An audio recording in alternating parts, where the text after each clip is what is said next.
अजीज़ान मन आपको आपके भाई आदिल राजा का सलाम पहुंचे। मैं आपको खुश आमदीद कहता हूं। सोल्जर स्पीक्स के ऊपर जो ब्रेकिंग न्यूज हमारे पास इस वक्त है, जाहिर बात है वो ईरान की स्टोरी है।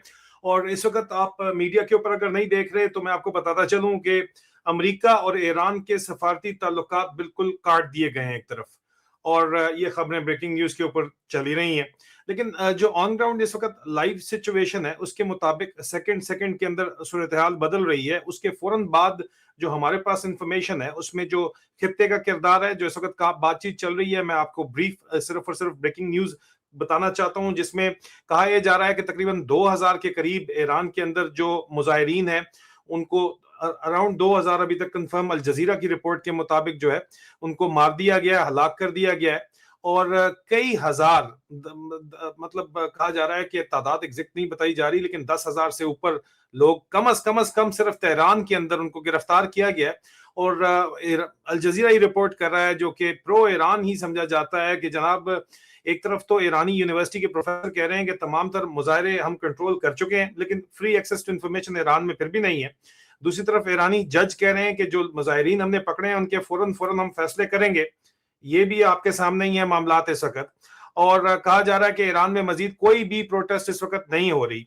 जाहिर बात है जोर जबरदस्ती जब इतने लोगों को हजारों की तादाद के अंदर मार दिया जाए, स्टेट डायरेक्ट गोली चलाए, तो फिर गोलियों के सामने नहते लोग कब तक खड़े रह सकते हैं। लेकिन सदर ट्रंप ने इसके ऊपर एक अपनी पॉलिसी स्टांस जो है वो बड़ी वाज़ेह कर दिया था। उन्होंने क्या कहा था, एक दफा आपको याद दहानी कराने के लिए उनकी पॉलिसी जो है वो मैं आपको सुना दूं और फिर मैं आगे चलता हूं। जो हमारे पास न्यूज है उनके वो क्या है, वो क्या कहती हैं।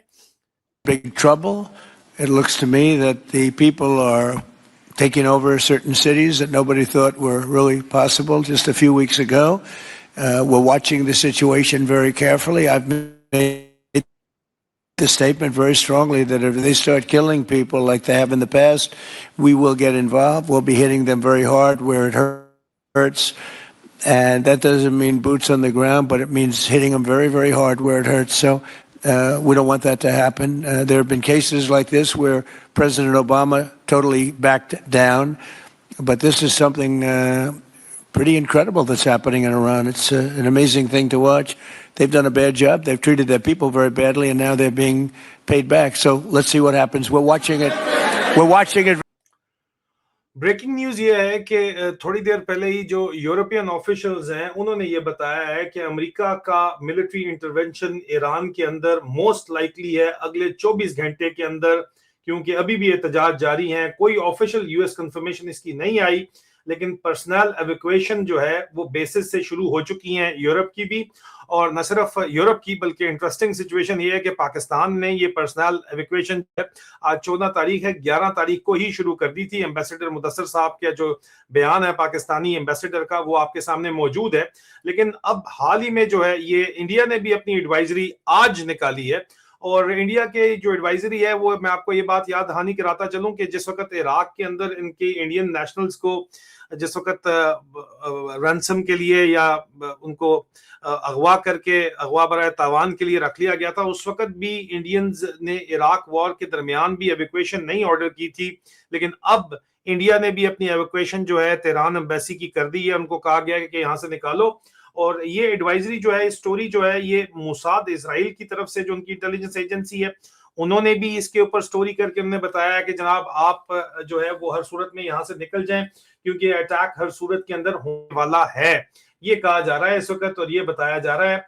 और सिर्फ ठीक है, उनका तो जो भी मामलात हैं उनकी तरफ हैं, हम उन पे क्या बताएं। लेकिन ये एवैक्यूएशन जो है ये यूरोपियन कंट्रीज की तरफ से भी तमाम शहरियों को वहां से निकाला जा रहा है। पाकिस्तानी बहुत एडवांस चल रहे थे, पाकिस्तानियों ने तो ये काम 11 से शुरू कर दिया था। लोग कहते हैं नहीं जी पाकिस्तान आप दामाद के बारे में बात करते हैं, दामाद की कोई बात नहीं है। लेकिन आज पाकिस्तान के मीडिया के अंदर फरूख सलीम साहब बड़े जबरदस्त आदमी है जी, उन्होंने आर्टिकल लिखा है। पाकिस्तान मीडिया के अंदर जो आर्टिकल छपता है वो आपको भी पता है कि किस तरह छप सकता है। पाकिस्तानी मीडिया के अंदर द न्यूज के अंदर ये आर्टिकल छपा है जो आपको नजर आ रहा है कि ईरान के ऊपर अगर सैंक्शंस ना हो तो पाकिस्तान $15 बिलियन का पाकिस्तान को फायदा होगा। अब ईरान के ऊपर तो सैंक्शन सिर्फ उस सूरत में ही नहीं हो सकती कि जो मौजूदा रजीम है वो रजीम चेंज हो जाए। दामाद जी ने अपना काम कर दिया और पाकिस्तान की, मैंने जीएचक्यू की पॉलिसी बताई थी आपको क्या है, बड़ा रोला मचाया था लोगों ने यार, इतना रोला आप लोगों ने मचाया था कि नहीं नहीं नहीं नहीं ये हो ही नहीं सकता, ये गलत बताया जा रहा है। मैंने आपको जीएचक्यू की पॉलिसी बिल्कुल ठीक बताई थी। यही पॉलिसी है जो आज की तारीख में 14 जनवरी में डॉक्टर फरख सलीम ने कहा है कि जनाब a sanction free Iran could save Pakistan 10 to 15 billion a year in energy cost। यार सैंक्शन फी किस तरह होगा? जो मौजूदा रजीम खत्म हो जाए और अमेरिका जो रजीम लाना चाहता है या इसराइल जो रजीम लाना चाहता है वो यहाँ पे आ जाए, तभी ये मुमकिन है। अब ये होगा किस तरह? सदर ट्रंप की जो पॉलिसी है वो आपके सामने ही है। ऑप्शंस इनके पास क्या है? पाकिस्तान में हमने आपको बताया था कि भंडारी एयरबेस, जिसको शमसी एयरबेस भी कहा जाता है, वहां पे अमेरिका की मौजूदगी है और अमेरिका वहां से अटैक तो कर सकता है, लेकिन उनको करने की जरूरत नहीं है पाकिस्तान से अटैक। सर्वेलेंस फ्लाइट्स पाकिस्तान की तरफ से उड़ाई जा रही हैं, ये हमें बताया गया था। और मैं आपको इस वक्त जो है एविडेंस प्रेजेंट करना चाहता हूं, वो आप देख लीजिए और आप खुद फैसला कर लीजिए। फैसला मैं आपके ऊपर छोड़ता हूं।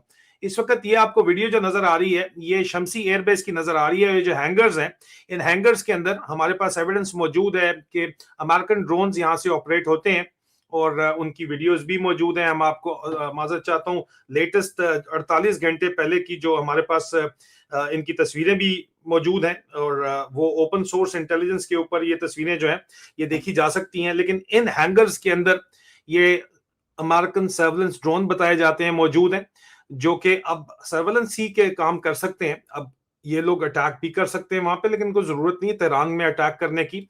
ये आप वीडियो समझ लीजिए तो फिर आपको आगे जो खबर मैं आपको दे रहा हूं वो समझने में आसानी रहेगी, इसीलिए मैं खबर आपको दे रहा हूं। और ये इनके बेस का जो एयर बेस का ऑफिसर्स मेस वगैरह यहाँ पे मौजूद है, अमेरिकन ट्रुप्स वगैरह यहाँ पे मौजूद रहती हैं, ये बताया जाता है। और यहाँ पे जो पूरे का पूरा जो बेस है ये आपके सामने है और इसको इस्तेमाल बड़ा एक्सटेंसिवली किया जा रहा था और ये एक दफा खाली करवाया गया था। लेकिन अब कहा जा रहा है कि न सिर्फ ये बल्कि इनसे आगे फॉरवर्ड बेस अभी आपको नक्शे में नजर आएगा दालबदीन का, वहां पे भी ट्रुप्स की प्रेजेंस बताई जाती है। भंडारी एयर बेस का नाम इसका चेंज इसलिए कर दिया गया कि शमसी आपको मैप्स के ऊपर मिल जाएगा अगर आप सर्व करेंगे V539 प्लस V3, लेकिन भंडारी एयरबेस आपको नजर नहीं आता। अभी एयरबेस हम जूम आउट कर रहे हैं और आपको दिखा रहे हैं। अगर आप जूम आउट करके देखेंगे तो अब हम देखिए कि आसपास जो इलाके हैं, खारान डिस्ट्रिक्ट है और वशोक डिस्ट्रिक्ट है इसकी, और दालबदीन आपको नजर आ रहा है जहां पे बकायदा एयरपोर्ट मौजूद है। और वो फैसिलिटी भी न सिर्फ इसकी बल्कि नूर खान एयरबेस, रावलपिंडी, जगबाबाद एयरबेस, सिंध की फैसिलिटी भी अमेरिकन के लिए खुली हुई है, उनके एयरबेसेस के लिए खुली हुई है। और जीएचक्यू ने बड़ा सोच समझ के फैसला किया है। अफगानिस्तान भी यहाँ से जो है वो इस एयरबेस से सर्वेलेंस फ्लाइट्स अफगानिस्तान की भी ड्रोन उड़ाए जाते हैं। और लेकिन आप ईरान की तरफ आ जाएं तो ईरान की तरफ भी ये फ्लाइट्स उड़ाई जा रही हैं। आप थोड़ा सा अगर नक्शे को मजीद ये देखेंगे, ये जो मूवमेंट हो रही है इसको आप समझेंगे तो आपको समझ आएगी कि ईरान में इस वक्त पावर सेंटर कहाँ पे है।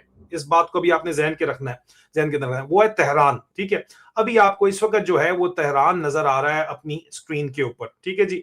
ये इंपॉर्टेंट है, इस बात को जरा आपने समझना है।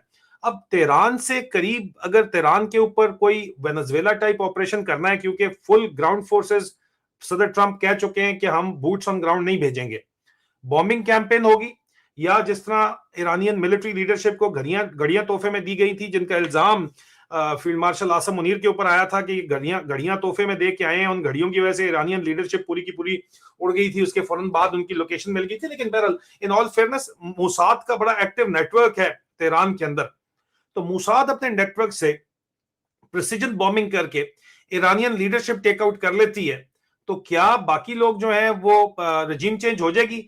वेनेजुएला एक्सपीरियंस से पता चलता है कि पॉसिबल नहीं होगा सिर्फ और सिर्फ हेड टेक डाउन करने से, और मदुरो टाइप ऑपरेशन यहां पे करना पॉसिबल नहीं होगा।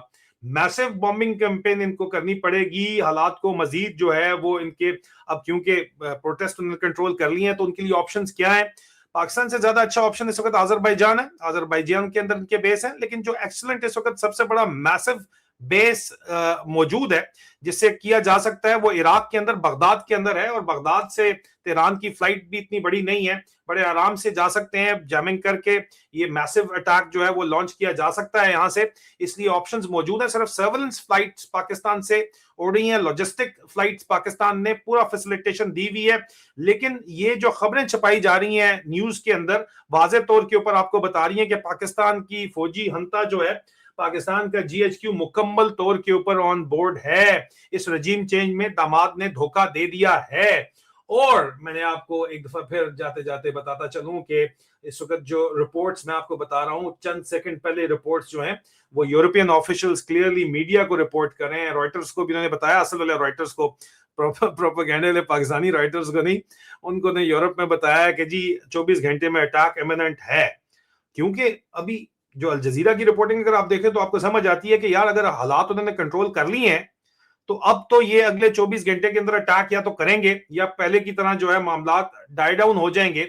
और सदर ट्रंप ने इसके ऊपर अपनी पॉलिसी बड़ी वाजे तो की हुई है, लेकिन अब इस पॉलिसी को इम्प्लीमेंटेशन अगले 24 घंटे में क्लियर होने वाली है, क्योंकि लाइन कट चुकी है तेहरान और वाशिंगटन डीसी के दरमियान, और लाइन कट गई है तो अब हमला इमिनेंट है। और ये मैं खुद नहीं कह रहा, मैं आपको एविडेंस भी दिखा देता हूं, वो आप देख लीजिए, फिर मैं आपसे इजाजत चाहूंगा, मजीद अपडेट्स उसके बाद लेके आऊंगा। देख लीजिए जी, ईरान ऑब्जर्वर खुद लिख रहा है, उसने ईरान ऑब्जर्वर ने खुद कहा है कि ब्रेकिंग न्यूज है कि United States could launch an attack in Iran with in the next 24 hours according to Reuters. Move like this would spark rally around the flag effect. मतलब वो कह रहे हैं जी हम बदला लेंगे बहुत ज्यादा, ईरान कह रहा है। सऊदी अरब ने कहा जी हम अपनी एयर स्पेस इस्तेमाल नहीं करने देंगे, अमेरिका को हमला करने के लिए सऊदी एयर स्पेस इस्तेमाल करने की जरूरत नहीं है। पाकिस्तान की भी डबल गेम है कि जनाब एक तरफ तो कह रहे हैं कि ठीक है जनाब हमें बड़ा फायदा होगा अगर रजीम चेंज होगी, स्टोरियां प्लांट की जा रही हैं। दूसरी तरफ और पाकिस्तान की तरफ से ये देख लें आपके शमसी एयरफील्ड के ऊपर ब्लैक साइट है, और वहां पे पाकिस्तान के अंदर जो है ये आपको वाज़े तौर पर नजर आ रहा है, अमरीकी भी फौजी खड़े में, और वहां पे ये ड्रोन आर्म ड्रोन्स हैं, सर्वेलेंस ऑपरेशन शमसी एयर बेस के ऊपर हो रहे हैं। अब दूसरी तरफ ये कह रहे हैं कि जनाब बड़ा हमें फायदा भी है, लेकिन साथ ही ये कह रहे हैं कि जी हम ईरान हमारा बरादर मुल्क है, हम उनके साथ खड़े में। तो दमाद ने धोखा दे दिया है, मैं आपको बार बार बता रहा था लेकिन आपको यकीन नहीं आ रहा था। बहरहाल ये हो चुका है कहानी। अब ये किस तरफ डेवलप होती है सिचुएशन, किस तरफ जाती है, बड़ी जल्दी जल्दी ये डेवलपमेंट हो रही है सिचुएशन की। इसके बाद थियो मोलेस के साथ एक रीजनल ओवरऑल जो सिनेरियो है उसके ऊपर मेरी बातचीत हुई अंग्रेजी के अंदर, अगर आप सुनना चाहेंगे तो आपको बहुत सी मालूमात 4 घंटे बाद जो है वो तकरीबन मिल जाएंगी। उसको जरूर देखिएगा, समझिएगा और शेयर कीजिएगा। मजीद इट्स डेवलपिंग स्टोरी, जो जो पता चलता है कि क्या गेम चल रही है आपको बताएंगे। अपना ख्याल रखिए, खुदा हाफिज।